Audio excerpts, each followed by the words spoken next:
And so without further ado, let's give a round of applause for Colonel Curry. Thanks, Blue. Appreciate it. All right, you guys hearing me? They gave me my, so I got to this blue and I got to this blue. I'm not quite used to the lights, so I'm gonna try to deal with those. I was taking notes because we have an air show this weekend. Anybody heard about that? Okay, good. Yes, exactly. It's been way too long, so no pressure for me. You just heard my wife and my mother-in-law are from here. So as the wing commander, I can tell you I'm ultra focused on making sure you guys have a good time if you come out there, and it'll be a fantastic event. So please come, please bring your family members, your friends, all the rest of the people, loved ones that you guys want to come out and actually see that.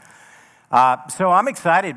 Blue gave me an opportunity that I don't think probably many wing commanders get. When you look up there and you see downtown retention, I think some of you probably would say, why is the guy in the flight suit up here talking to us?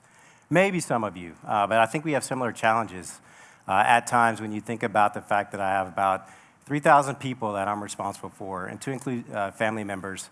And not only here in Grand Forks, but we have geographically separated units in California, in Italy, in Guam, and then up forward deployed to Japan. And then sometimes we have people in the Middle East as well, and other places in the Pacific.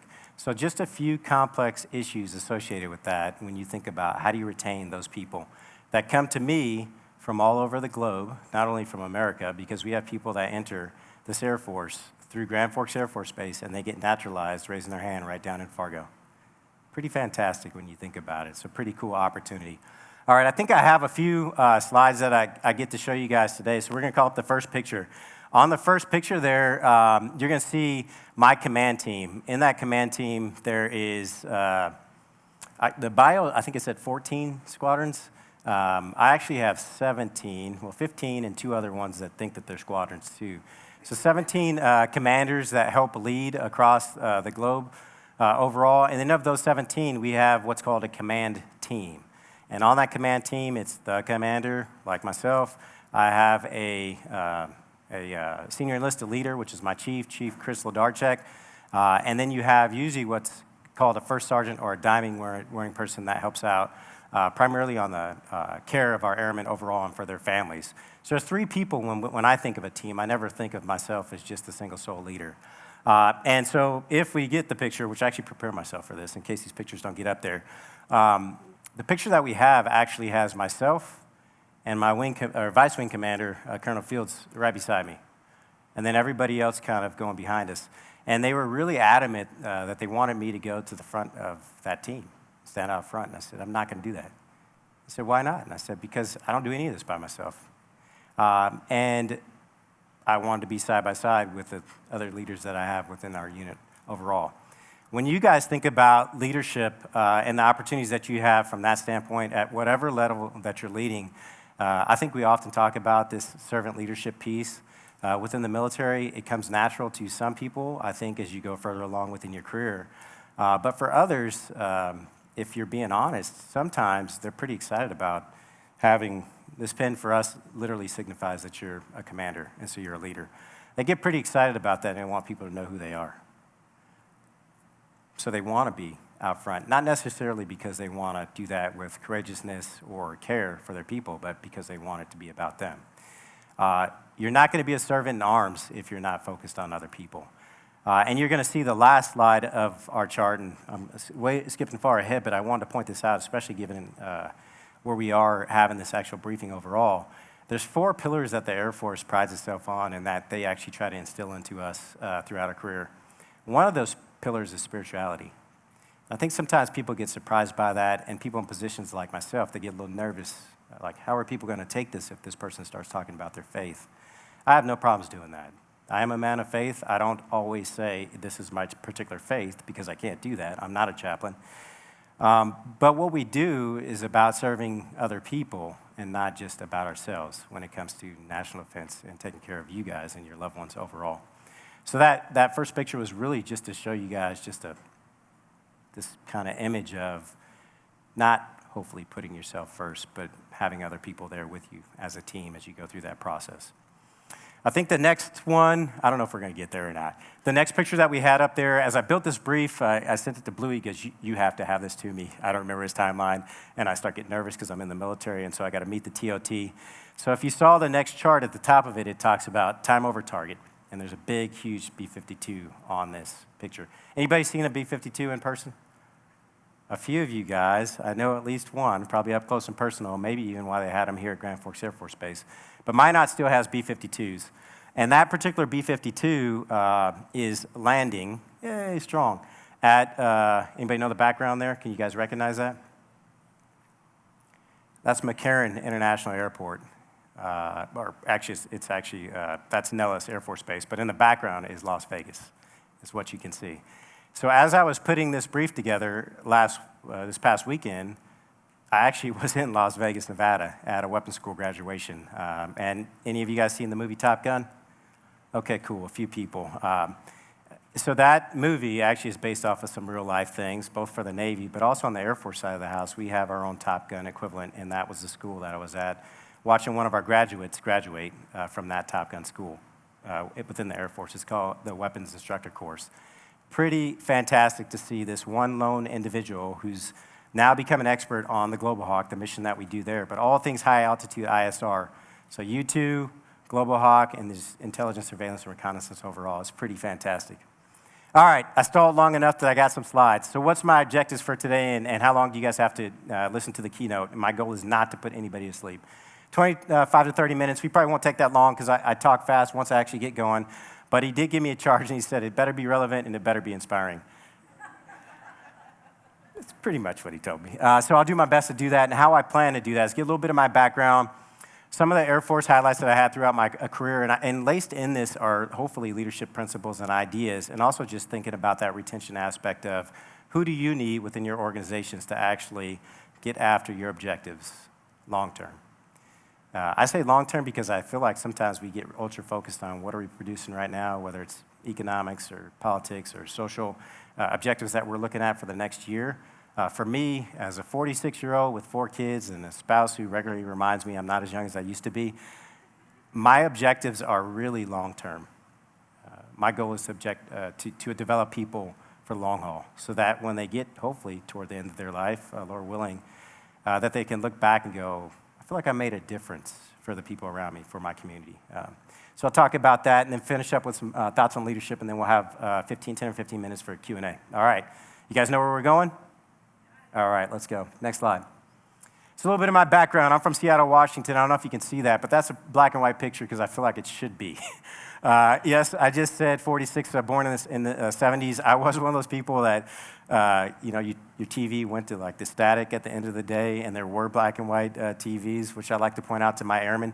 I have people that joined the Air Force after September 11th, which is a little bit foreign to me. But it also shows their commitment level because they have no concept of people bringing the fight to America. But they're willing to sign up. And then, how do I retain those people? We have 4 generations within the Air Force. We have a 5th at any given time that is the senior elders. And they set the policy and the guidance for us overall. I wasn't thinking about any of that when I was back in Seattle, Washington, back in the 70s and 80s and starting school overall. I am biracial. People often ask me, what are you? And I said, I'm human. I'm American. I try to avoid that question, but then I like to have a little fun with it and go into the details because people are surprised to hear this. My mom's roots are actually, those are the shores of Ireland. Her grandparents, both sets were from Ireland, immigrated here to New York. The picture beside them, it's kind of hard to see, and it looks black and white, but those are African-American soldiers in World War II. My father actually served in World War II. He's deceased. He passed away while I was at the Air Force Academy, but he was born in 1912. Probably most of your grandparents and great-grandparents were born maybe about that time frame. So imagine that as a kid growing up with a father who was 64 years old when you were born.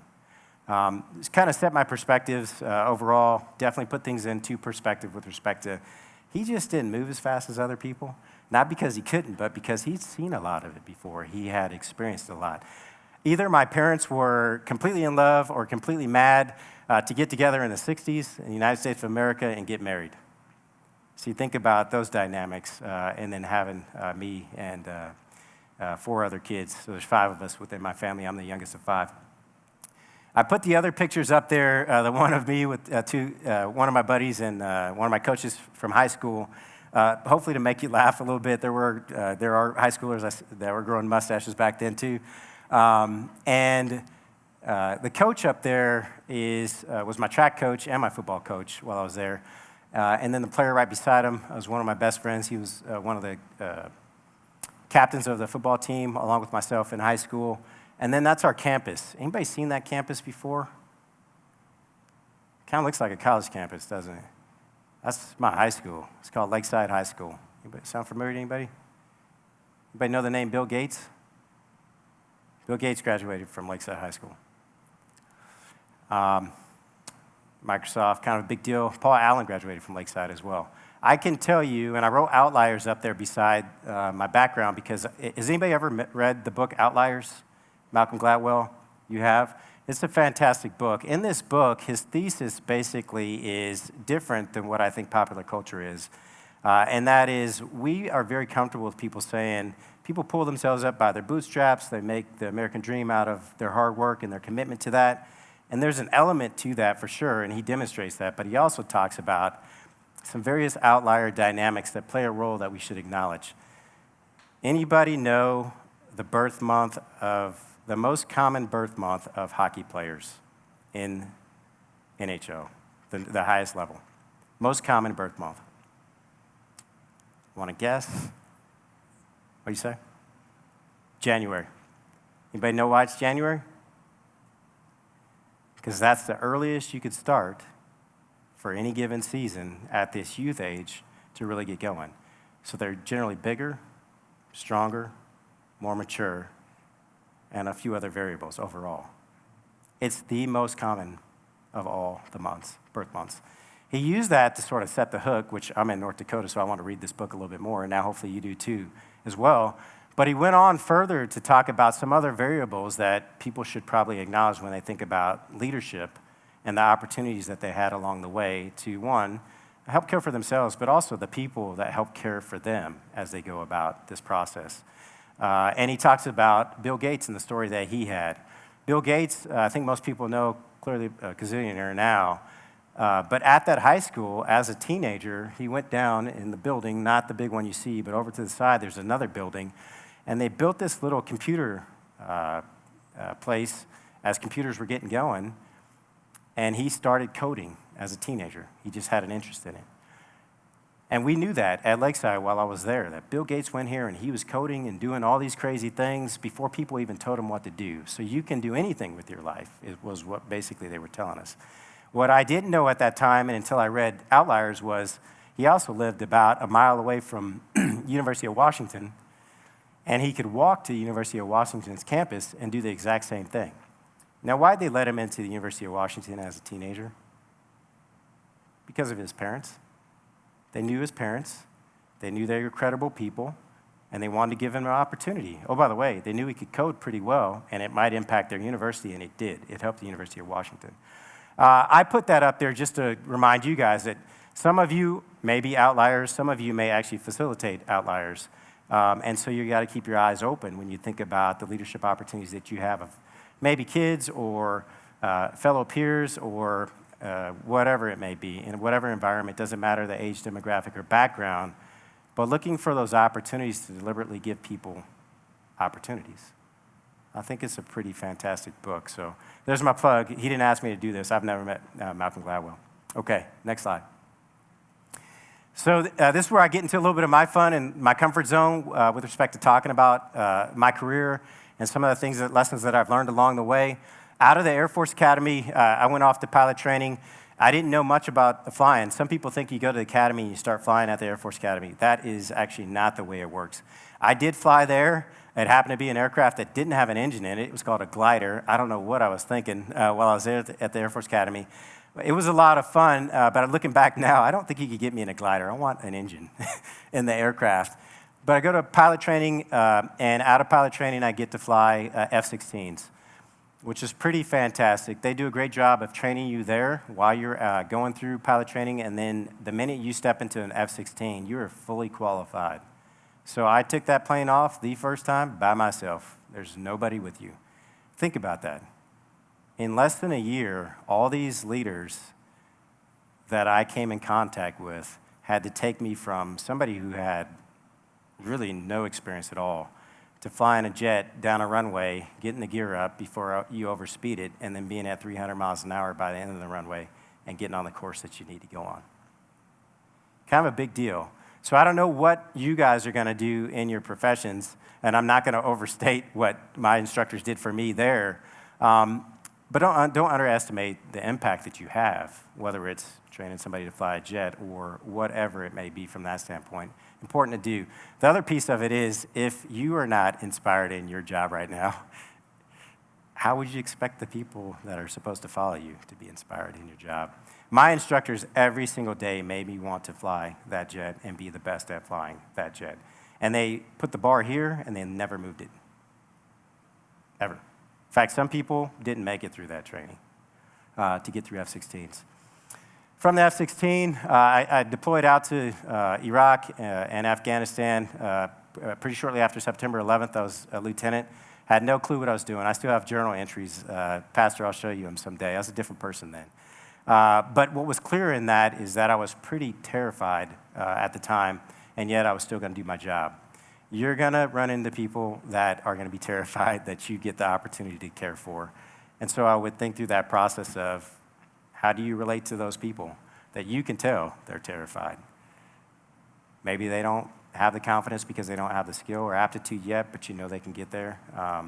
So I think that's something for us to consider. That's important as leaders. After my first assignment to Germany and flying F-16s, I came back to the United States, actually to Las Vegas. I've spent actually about 10 years of my career on and off in Las Vegas, Nevada, flying a variety of aircraft. One that I can talk about is that aircraft up there is called the MQ-9, and did a bunch of work with that one. So the first larger UAVs, or what we call remotely piloted aircraft, were primarily flown out of Las Vegas, Nevada, and we're flying those aircraft from 5,000, 6,000 miles away, all over the globe. It's a huge responsibility when you think about that, because you leave that environment, and on it, you can see on the rails there, we do have missiles and we do have bombs. So you finish your mission, and then you go home for the day. When I started that mission, I actually wasn't married. By the time I transitioned to the next aircraft, I was. And shortly after that, my wife was pregnant with our first kid. So you think through those dynamics of how do you go from doing your job here, and how do I help people that are working for me and serving with me understand how to take off your uniform, take a deep breath, decompress, and get prepared to go back into your family environment. Those are deliberate things that you have to think about. I actually think within your environments, oftentimes we got to think through that too. We actually can do a poor job at that, disconnected, especially now with phones. So thinking through that process and really helping people understand what are the things that I do deliberately to decompress, to disconnect when I need to disconnect overall. My commander right now is a 3-star general. He's stationed in Texas. About 90 days into my command here at Grand Forks Air Force Base, and I had already known him from doing the vice work prior, he said, hey, my call sign is Beef. He said, hey, Beef, when do you turn your phone off at night? I said, sir? I felt like it was a test. Like, I'm going to fail this test. He said, when do you turn your phone off at night? I said, sir, I don't turn my phone off. He goes, when do you stop looking at your phone at night? And I said, I don't know, maybe 9 o'clock? And he's like, oh, okay. Didn't say that was the wrong time. Didn't tell me that was a bad thing. I can't turn my phone off because I'm the commander, because I do get calls from our command post if there's an emergency. So I can't turn it off, but you get the point of email, text messages, all the rest of that. And he said, yeah, one thing that I've learned through COVID is I probably don't need to be attached to my phone as much as I thought I did before. And he said, do you want to guess when I stopped checking my phone? I said, I don't know, 9 o'clock? And he said, nope, I actually do it as I go to dinner. I said, well, sir, what time do you have dinner with your family? He goes, it's just me and my wife. Kids are grown. And he said, we usually have dinner between 5:30 and 6:30. It's a 3-star general. I can't tell you I've gotten to that point. If Jenny, my wife, was listening right now, she'd be like, don't you say you did that. But I've gotten better at that. And I think just those practical tools of going back to people to say, think through this, what are you doing, and having that accountability is a good thing to do. All right, back to the photos. Out of the Reaper, eventually I worked my way to Global Hawk, and that's a picture of it. And you guys are going to come see it at the air show this weekend. You've already told me that. It is pretty much the size of an airliner. It's pretty fantastic, the most automated of all of the aircraft that I've seen before. But I really wanted to spend some time talking about the people that you see up there, because I think about the leaders that had an impact on my life and really how they shaped me. In the middle there is a picture of 3 individuals. I don't know the one in the far back. I apologize. But the 2 that you see, one of them is a Marine, and at the time, he's a 4-star general. And the one up there to our right, he's a 3-star general, and he's an Air Force officer. The one on the left, the 4-star general, you may recognize him. He became the Secretary of Defense. He was then General Mattis and running the Central Command. All the things that were going on in the Middle East, he was in charge of. And then the other commander up there was a lieutenant general at the time, Lieutenant General David Goffey. He was what we call the Combined Forces Air Component Commander and the commander of all things air-related in all of the Middle East. I had the opportunity to go carry bags, for lack of better words, for that 3-star general for a year. I interviewed for the job, didn't want the job, and he said, that's why you're perfect. You're going to do this job. And it was a tough pill to swallow, to be honest with you. We had one kid, Trinity at the time, and Jenny was pregnant with Tommy when I got that assignment. And she had Tommy 2 weeks later. I drove her from D.C. to Minnesota next to her 2 sisters that happened to live there. And I said, I'll see you in a year. So when you talk about commitments of time and your talents and who you're investing those in, sometimes they're not always with your family, and I know all of you guys recognize that. Sometimes they're with your coworkers. So building an organization in a climate where people, one, want to be there, they actually are going to care for people, is an important thing. I was fortunate because the Air Force said, we'll move Jenny and your kids wherever you want them to, and I said, send them to her family. So she had 2 sisters a mile away from her. So I'm very thankful that the Air Force was able to do that in that scenario. Back to these 2 characters, Secretary Mattis and General Goldfein, both of them promoted on to do different things. But both of them along the way were very deliberate about investing their time into all of us that crossed their path. I was a major at the time when I was doing that job. And every waking moment, General Goldfein, the 3-star, pretty much saw me. Our rooms on this little old base in the middle of Qatar, country we don't know, were probably about from here to that exit sign, that close. My room to his had to be the closest one to it. And I'd go running over there for everything that he needed. And to this day, he's on my phone, he's retired. We still stay connected for a variety of reasons. What type of leader are you? And think about the commitment level that you have to those people overall. And I'm going to talk about that a little bit more going forward. So fast forward to the picture down there on the side where he looks a little disgruntled. That is now 4-star General Goldfein. He was promoted eventually in a number of positions and took over as the Chief of Staff of the Air Force, so the highest ranking member of the Air Force. And he did that job for 4 years, and right beside him at the time was the Chief of Staff of the Army, General Milley, who is now promoted and is in charge of the entire military. So all of these people as leaders do promote, and they think about their leadership philosophies and style. And again, I got called up and got the opportunity to go work for General Goldfein as his aide and also as his exec. And I asked him as I got back there, I'm like, okay, I feel like I'm in purgatory. Like, are you calling me back because I failed? I got some more refinement to do? Or is there something that you see in me that you can use on this team? And he said, well, it's a little bit of both. No. He said, I see something in you, and I want to give you the opportunity to help our team in different ways. And I think I know some of those skill sets, and we can talk through a little bit of those later going on. But I just love this picture up there because these guys look really happy, don't they? This is a tough one. The images that they put up there, they have good times too. There are good times, and they would share those good times. I spent so much time with General Goldfein. I got to know Miss Dawn, his spouse. I got to know his daughters as well. I actually got to be at one of his daughters' first graduation. She was serving in the Air Force at the time too. got to see their first grandkids. So those relationships that you build and the times that you share with people, whether they start out maybe as just a coworker or not, this relationship that General Goldfein and I've had, who you can tell I really adore this particular leader, the first time I met him was as a lieutenant, second lieutenant actually, flying the F-16s that I showed you. And he was a lieutenant colonel. And we'd go into the gym, we'd put our headsets on, and we would not talk to each other. Only 2 people in there. Finally, about the third or fourth time, we both looked at each other and were like, well, I guess we have to talk to this guy. Fast forward all these years later, we take a personality test. And despite the fact that I'm up here doing this, I'm pretty comfortable. We both have some pretty introverted tendencies. So we were real comfortable just having those headsets on and not talking. One of the things I think he said he valued as we were in cars driving various places, we were comfortable with silence.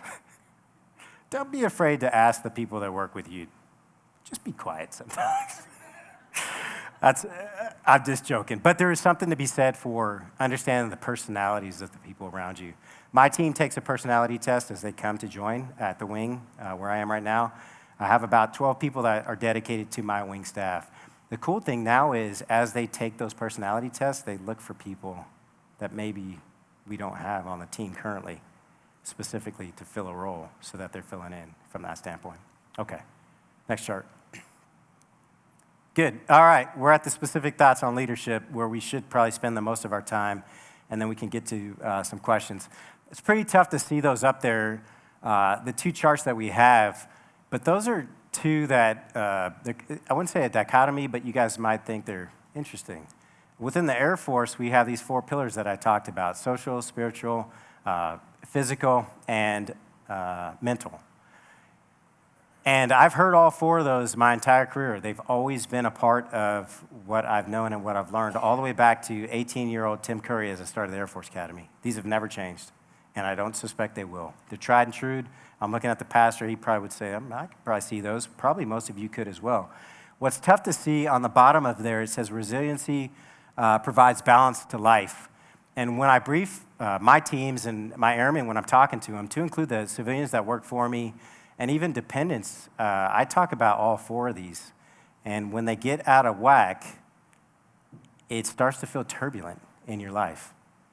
If you're not trying to focus on all 4 of those elements, it feels can feel a little bit turbulent within your life. On the mental health side of the house, this year's been a pretty rough one for my wing. I won't go into a lot of details, but we've lost 3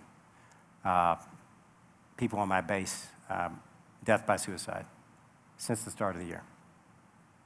That's a big deal. And it's really tough for an organization and for a leader to go through. So we're ultra focused on the mental health side for those reasons. Not just that, but just what I've seen historically throughout my career of how do we actually develop people's resilience. It's probably the quickest way, in many ways, for people to have issues.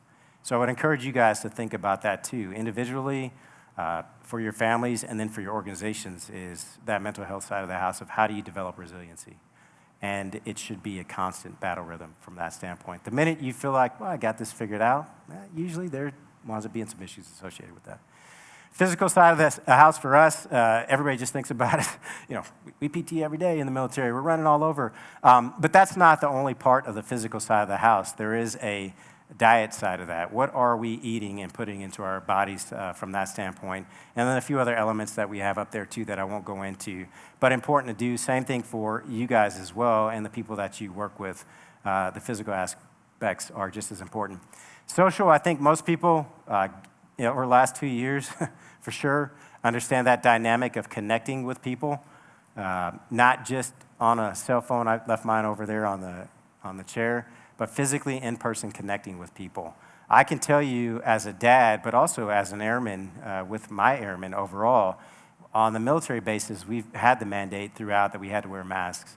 It had a huge negative impact for people socially. Physically, medical made some appeals to that, and there are some things that a mask can do to help us out with that respect, but socially did not help me or my airmen. It took some time after we got rid of our masks for people to actually be like, I didn't even know what you looked like. I didn't even know who you were. And actually, I could see your smile now because I wasn't quite sure what you were doing with your eyes then. So thinking about that social piece of being deliberate, I don't know how other organizations operate. I do know how the pastor operates because every Sunday he tells me, we're going to get together, and here's 17 different ways we're going to do this to connect you guys. But that's an important thing to do. You're going to work hard, so how do you play hard and connect with people overall? And then the final one on the spiritual element of what you do. When I talked about being at a different point in my life on my journey, if you would have talked to the young Tim Curry as a lieutenant, I would have told you, hey, I'm a fighter pilot, I'm bulletproof, and it's pretty much about me and these people I'm going to save.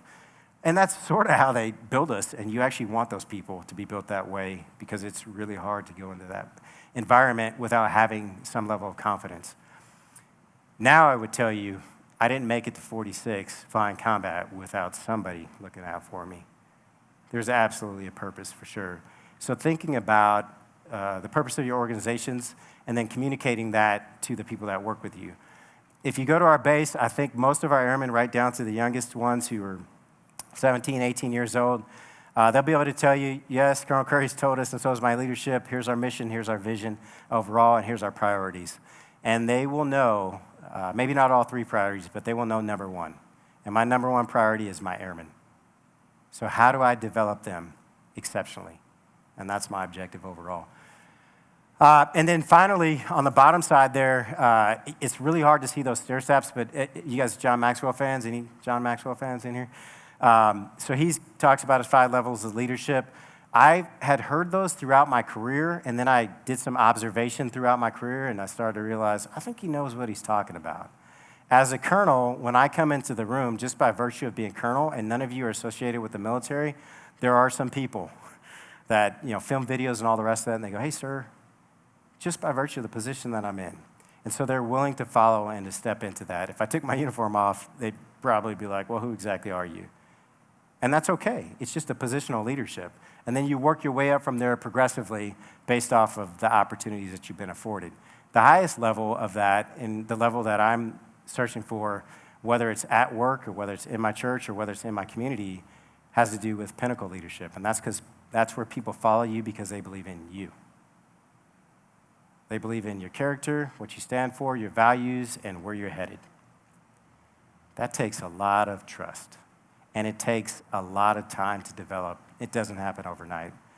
Many people can say, hey, I want to get to the point where I'm willing to follow this person because I can tell they care for me, and that's a good thing, and that's on the wrong.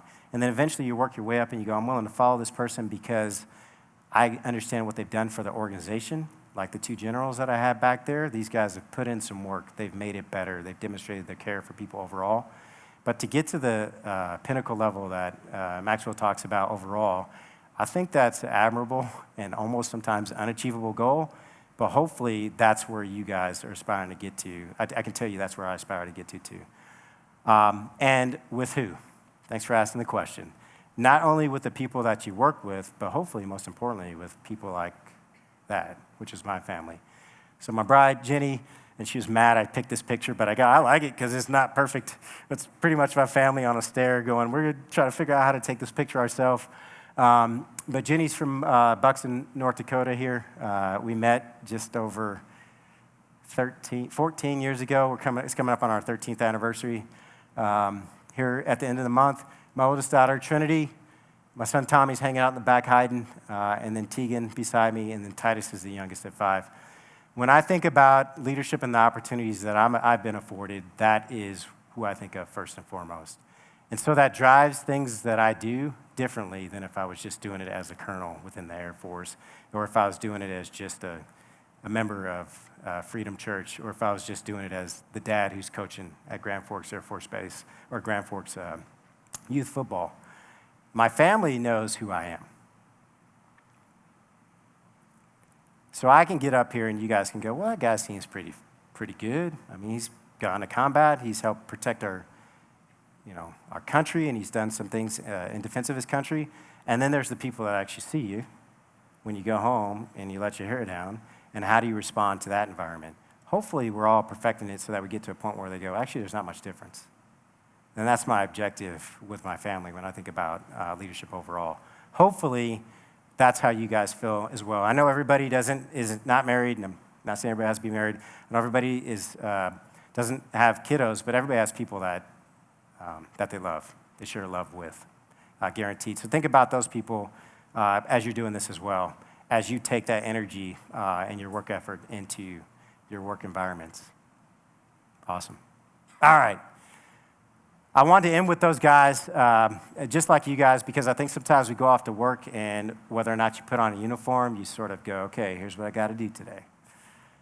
And sometimes they can get disconnected. The further along that we do this, the more that we can just be the same person in the environments that we are. Whether I have this thing on or not, I hope that when you see me out and about, because I'm looking at people that see me often and not in uniform, that they will see you and they will say, no, actually, he's right. He generally is the same guy as you're out and about there overall. This briefing was focused on retention, and my objectives was one, to make sure it was relevant, but two, to hopefully inspire a little bit. At least I gave you some books and people to go back and research. But two, you got some young people up there that you'll see within this community. And so if nothing else, I'm a little bit selfish, but please invest back into my 4 young people who have been here for 3 years, will be here for a 4th, and likely will be here for the long term, because I plan on retiring right here. And I haven't actually said that in many environments, but I felt compelled to share it with you guys. All right. I think we made it to the last slide, and hopefully I didn't go too long so that we have time for a few questions. Yes, ma'am. I think he wants to use a microphone, I think. So there's a baseball tournament this weekend in Grand Forks, so we can't be at the air base. Can the Thunderbirds just do a flyby for the baseball field? What time is this? What time is this game? Between 11 and 4. On Saturday? On Saturday. Where's the game? Shields Complex. Most of the games are out at Shields Complex, right by South Middle School. Okay. I don't think they're going to come from that direction, but they're going to do. They go up, and they have some points where they hold, but they're not that direction. I'll see what I can do. You know, when I got when Jenny and I got married, I had a buddy who was flying T-38s at the time, and he flew one up here, and he did a flyby. It was pretty cool. He's out of the Air Force now, not because of that event, but he does have another YouTube thing out there that he did a little flyby that was pretty low. I think it was University of Iowa or Iowa State. You could go YouTube him right now. So he's got a tendency to do flybys. Maybe I call him and see if he can come up here. Awesome. Colonel Curry, thank you for the talk. About 5 years ago, I read a novel that had a little aphorism in it, and it said, "Try to let what is unfair teach you." And I know that a lot of business owners in the room, myself included, and then you, with COVID and the mental health crisis following that, there's been a lot of things that have been unfair or have seemed unfair. So I'm just curious, in your career in the Air Force, what's been the most unfair thing, and what uncomfortable lesson did you have to learn from it? I don't think I've ever had that question asked. Maybe not that way. Unfair.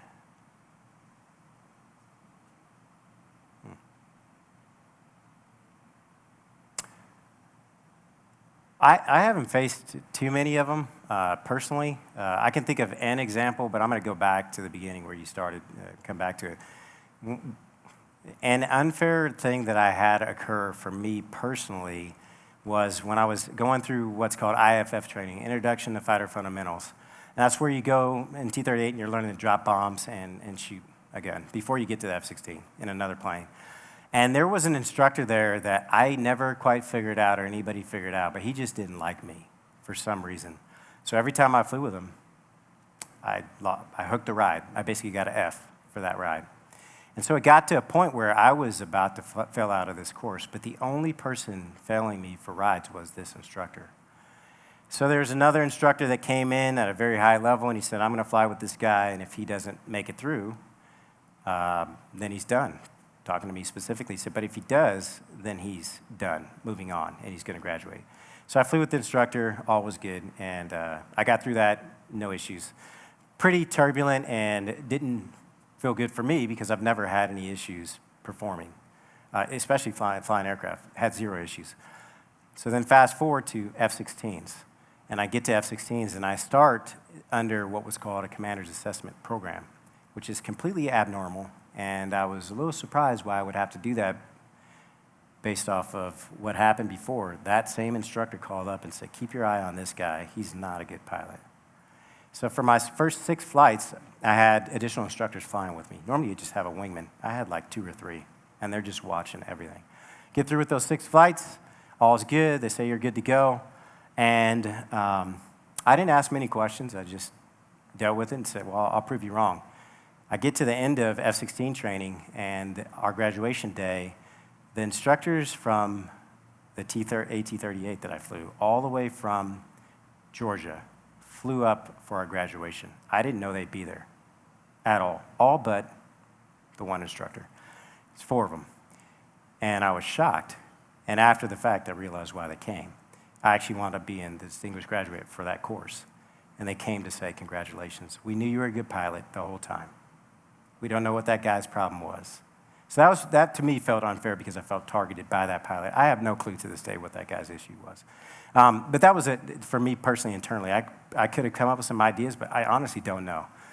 But zooming out, I often tell my airmen, control the controllables. Attitude and effort go a long way. And sometimes you get put in an environment that you think you have control and you have very little control. I'm the wing commander, I'm the installation commander, and when I tell people to put a mask on or get a shot, that's what they have to do, just by virtue of being a part of the Air Force. But I have commanders I answer to as well, and I have to give them a report. So you can either decide, hey, is this something that I'm willing to go to the chain and follow my sword for or not? And there may come a time where you need to do that. If we went back to Secretary Mattis, he did that. He said, I'm good. Turn in this duty that you gave me, and I'm going to go off and do something different. When you're in positions of leadership, you're going to choose the battles that you're going to fight for yourself, but also for your people. And I have to pick and choose those overall for which ones that I do. Generally, I try to take up the task for my folk. In some instances, I don't, and then I have to try to give them perspective, just like all of you guys are going to have to. Because I can give you some examples of things that people get pretty worked up about, even from my standpoint, historically, but with perspective and experience over time, I go, man, now I see what they were talking about. Maybe that wasn't as big a deal then. So control the controllables is what I would say. Not many unfair experiences for me personally. From an organizational standpoint, we're a political instrument. When we think about instruments of power, I think of diplomacy, I think about the information that we use, I think about the military apparatus, and then I think about economics, which quite a few of you guys are clearly thinking about too. I'm trained to think across all 4, but I deliver one swiftly when necessary from a military standpoint. But at the end of the day, I know I'm a political apparatus. That is a very interesting, unfair, uneasy feeling at times. Because I have to trust the leadership that's over me. I don't trump them. No pun intended with that one. I don't. I don't. My job is to actually, adhere to what they've given me as long as it's, legal, moral, ethical. And that can be tough to do and challenging to do at times, especially depending on what level you're at within the military. It's a great question. Thank you. Did you have one? Oh, okay. Cool. I always have questions. Okay. As far as, we talked a little bit about this idea that the Air Force Base is its own city. And that's all Air Force bases, is that they all kind of function as their own city with mayors, city administrators, everybody from snowplow drivers to people who run the gym. Yeah. And so this whole conference has been talking about individual leaders of organizations, hiring, benefits, things like that. How much more complex is it when you get up to that top level and you really do have to trust the entire process and leading that entire process? How much more complex does it get at that than the granular single leadership levels? Great question. So you guys can tell I'm a storyteller. So when I worked for General Goldfein, I also worked intimately with the Secretary of the Air Force. And back then it was Secretary Heather Wilson, Dr. Wilson. She's now running a university, but she was a congresswoman prior to that. And I went to go listen to her one time talk, and when she was talking to congressional representatives, she was always the most comfortable. when she was talking to military personnel, she was not as comfortable. So I asked her, I said, hey man, what is it about various environments and that complexity that you talk about within her congressional realms? She felt comfortable with the uncomfortable because she knew she was always giving information that was targeted, and she had sort of prepared for that, but it was never going to a significant depth overall. And so she got comfortable with that one overall. When it came to the military piece, there was a lot of experts, to include my 4-star general, that would sit beside her and go, that's not right. You know, we're talking about hypersonics or fighter aircraft going Mach speeds or particular bombs or whatever. And so she had to defer more to the experts that were in the room. This is a longer way of saying, for me, in some ways it feels less complex because I have experts that I know I can rely on. I mean, I have 4 colonels that work for me. 4. That's a lot of firepower and brain power. And every one of those colonels have chiefs that work with them as well. So yes, the issues that come to me are clearly complex when I talk about the deaths that we've dealt with within the wing. Losing people is always complex. You're going to deal with expanded family, community right then and there. And how do you navigate that? Moving hardware, specifically our Global Hawk, out of the Central Command Theater to 2 other theaters that are thousands of miles away from where they have been traditionally flying overall is complex. And then going all the way back to that first slide, when we talk about TOTs, like time on target in the military, when you say you're going to show up and you have to be there at a particular time, you have to be there at a particular time. So when you tell people to show up to work on time, please tell them to be on time. I know you guys deal with that daily. It's like, you can get here on time, please. So the complexity is there, yes, and I have appreciation for that, but just don't underestimate the team that you have around you. I have a lot of... I love the job that I'm in right now, if you guys can't tell. I love being a wing commander. I love caring for the people that I care for. And along the way, I had people telling me, you can do it. You're going to be good. Even when I didn't have the confidence in myself to do it. So I'm very focused on reminding people, you're going to absolutely get to where I'm going to get to. General Goldfein used to tell stories about things he did when he was an aide, because he was an aide, you know, historically. And he'd be okay with me sharing this story. One time he was with his 4-star boss, and they're in France, in a hotel. And they're getting ready to go meet with some French generals. And General Goldfein's got all the classified bags with him and everything else. He sets it down, he goes to get something, and he walks right out the door. Leaves the whole classified bag right in the hotel lobby. They're driving out in their motorcade like they do, and he goes, my heart started beating listening to him tell the story, you know, like you're just feeling for the person. So he's like, I got to figure this out. So he's got a phone. He knows he's got a security detail with him. So he gets with one guy. He's not in the car with his boss. He's with the other general. And he goes, we got to peel off and go back and get that thing. Gets back there, gets it, comes back. They get to where they're going. And ultimately get to their aircraft where they're going to take off. And he walks on the plane. And he said he walked by just trying to avoid the general as if nothing happened whatsoever. Said he sat down in his seat, and the general kind of leaned over, didn't even look back at him, and he goes, did you find everything you were looking for? So giving people hope and letting them know, I don't do everything perfectly. I jack things up daily as well in these complex environments is important to do.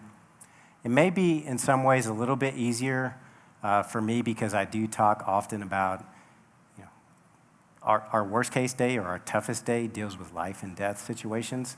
I've done that many times in my career, and I definitely wouldn't glamorize that at all. But when we're not dealing with that type of scenario, everything else we can work through. And my team knows that for sure. And hopefully you guys feel that way too.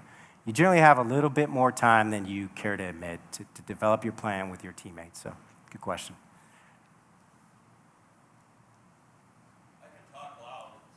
We'll get you on mic. I like running around anyways. It's good exercise for me. It's supposed to be outside anyways. First off, thank you for your service, sir. Yes, sir.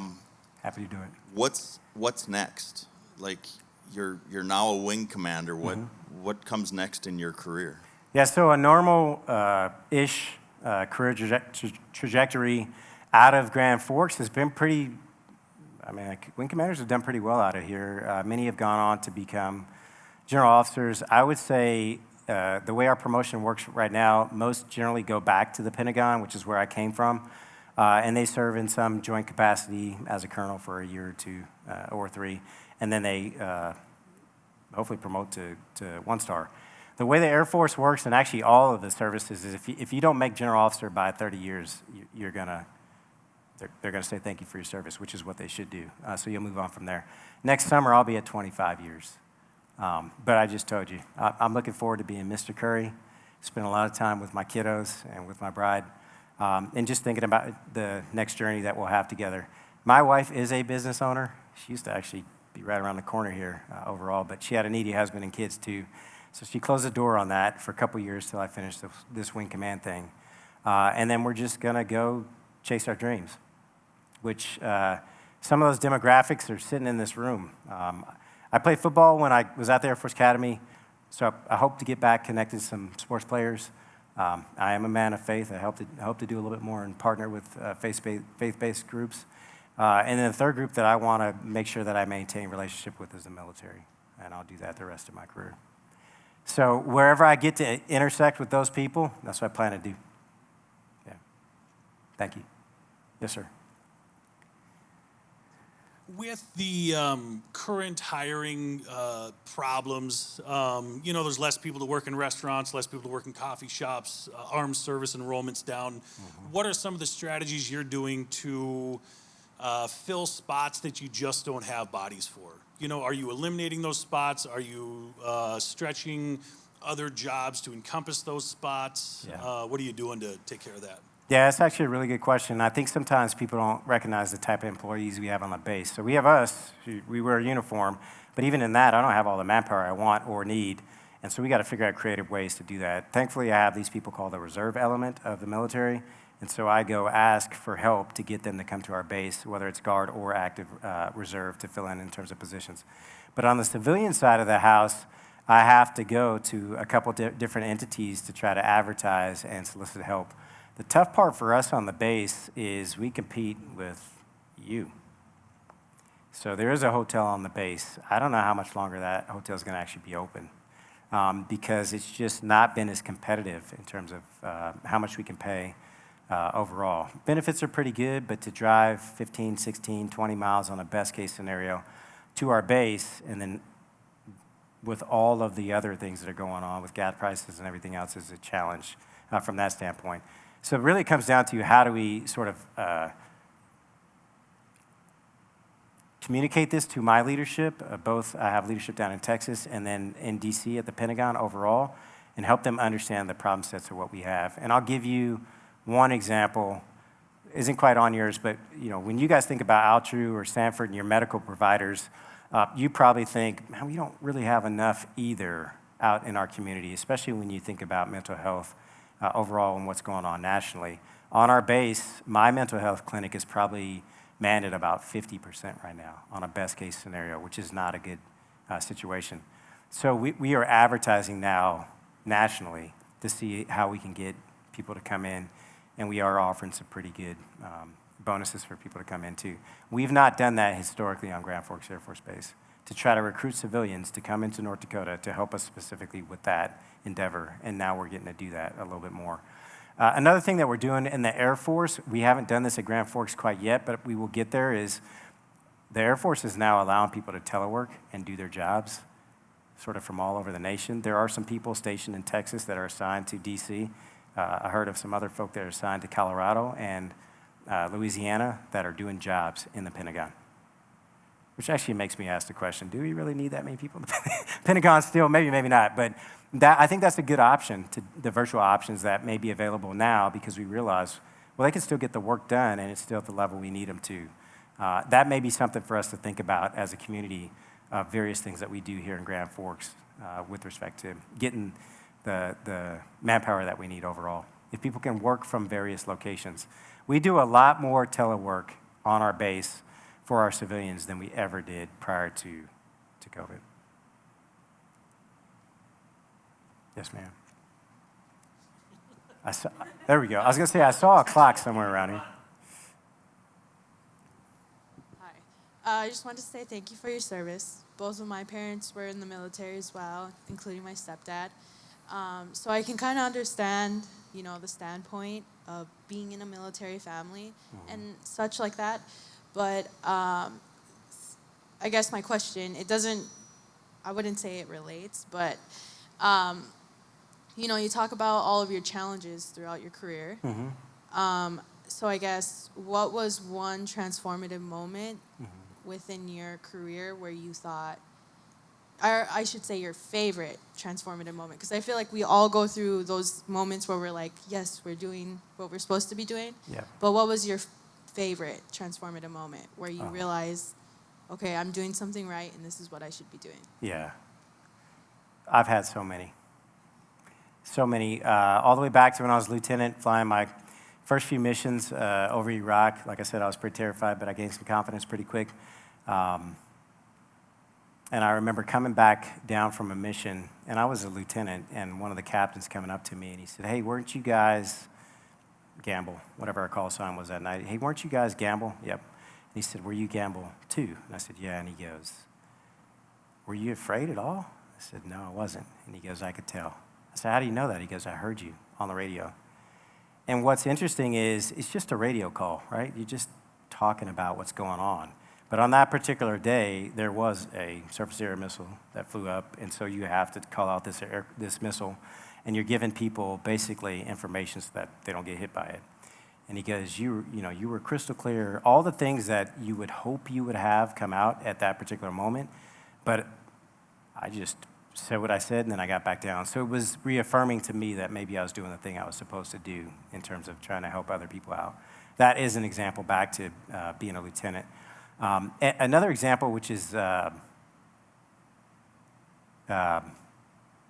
wish I could go into more detail about it, but it was a particular mission as well, where we were flying a mission, presidential mission actually, and so I'm thankful that I'm part of the team that's part of that overall, but we got to a point in the mission where we had trained up another crew to relieve us, and that crew, my squadron commander, I was a little bit younger at the time, he did not want us to swap out because he wanted to keep myself and the other person in there. And I said, sir, absolutely not. They have to do this for a number of reasons, but one, because they have to gain the experience. And I've already done half the mission, I know what I'm doing, but they're terrified. I'll stick right here with them and help them through this process. So when you think about the circle of life of what you're doing, I'm proud of the fact that one, I could be part of it, but two, I could have the courage to say, somebody else has to do this as well and get the experience and the training so that we know there's somebody coming behind us to be able to do this going forward. We have to have that from a military standpoint. You guys know that. But I think sometimes in other professions, and especially when you start out and you're a little bit younger, people are ultra focused on, but I want to make sure I'm good. If you take care of the organization, you're going to be good. You take care of the people around you, you're going to be good. So you don't have to be maybe as focused on yourself. It just naturally comes with that. Did that answer your question? Okay. All right. Good question. Thank you. We've got time for a couple more questions, and then we'll be wrapping up if anybody has any. Any more questions?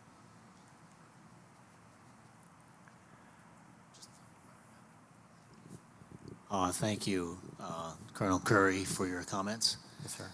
Does the war in Ukraine change any of the military's outlook towards recruiting, training, messaging, requests for funding in an age where, as I look at it, being an older generation fella, people kind of lost sight of the importance for people like you that have to go to war for us to protect our nation and who we are.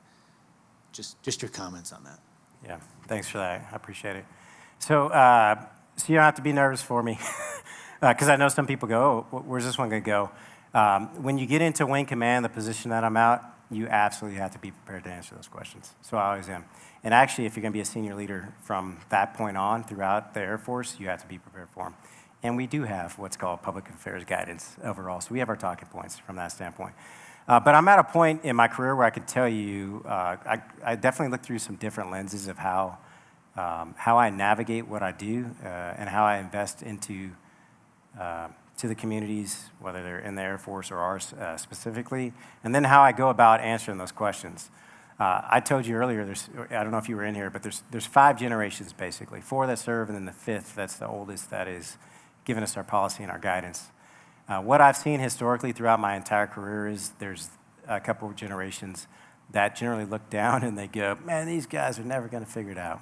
And then those younger guys and gals, they always figure it out.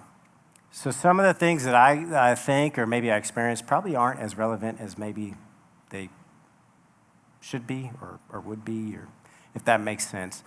Where I'm going with that is, I think those generations are great, and I think they're going to do fantastic, and I think they are paying attention to what's going on in Ukraine and other places around the globe. Warfare is dramatically different than when I was flying over Iraq today. We can fly this Global Hawk, like I said, from right here in Grand Forks or anywhere we put it on the planet if we choose to. That's pretty fantastic. We don't run around with bow and arrows. We don't run around with bayonets fixed anymore. So warfare just isn't the same as it used to be. And generally, what that means is we try to get to a point where there is less people dying. And that is our objective. And that actually is what Americans value overall, and most of our allies. The tough part about that is there are other people out there, they're not bound by the same rules as us overall. So it's never antiseptic as people would think. And so people have to be prepared to step up. I don't think we're doing a poor job with training our people to understand that. I can tell you I absolutely am. Everybody that gets a briefing from me that joins our organization, I tell them they have 2 primary missions. The first one is what you guys expect daily, preservation of your life. Make sure you save lives. Make sure that everyone in here has the freedoms that they expect, and make sure that they get to live the life that they expect in pursuit of happiness, life, liberty, all those things that we're afforded by virtue of our Constitution and the one that I swore to protect and defend, the Constitution, which involves all of you guys. The second one, unfortunately, is glamorized, but is equally as important, and that is be prepared to take people's lives. That's what we do. And we're going to train people to do that too. So there's no less training going on with respect to that. In fact, in many ways, it's probably gotten better. We've probably gotten better at it. The aircrew that I have that are doing the mission that they do, which is not related to that, it's intelligence, surveillance, reconnaissance. Those aircrew are the best professionals I've ever served with. The aircrew that I served with in the F-16 and the MQ-9, all of those people up until this day are getting some pretty fantastic training. And in the midst of that, we still put them through equally important training that focuses on what does it mean to do your job at the core of who you are. The number one priority of the United States Air Force, I can't say it for every other service, number one element that we look for is character. So there's no lack of that, is what I would say, but we're going to continue to refine it and hold the standard. I don't think I fully answered your question, but we're definitely learning some lessons about what's going on out there. The biggest one that I would say personally that I've learned is I'm thankful to be an American because we fight with our values. We're going to continue to do that. So, good question. I think we're going to end there. You guys let me go over a little bit. I appreciate your time and your energy, and I know it's been a longer day. And this was good for me. It's therapeutic. It is awesome to actually get up and talk to my community, wearing my flight suit and get to share a little bit of what I've been able to do throughout my career, talk through some of the leadership stuff, also brag on my family. I'm very proud of my spouse and my kiddos, but I'm also really proud of my community and the things that you guys are doing and what you will do, which will be very exciting. All right, Blue, I cede the floor. Back to you.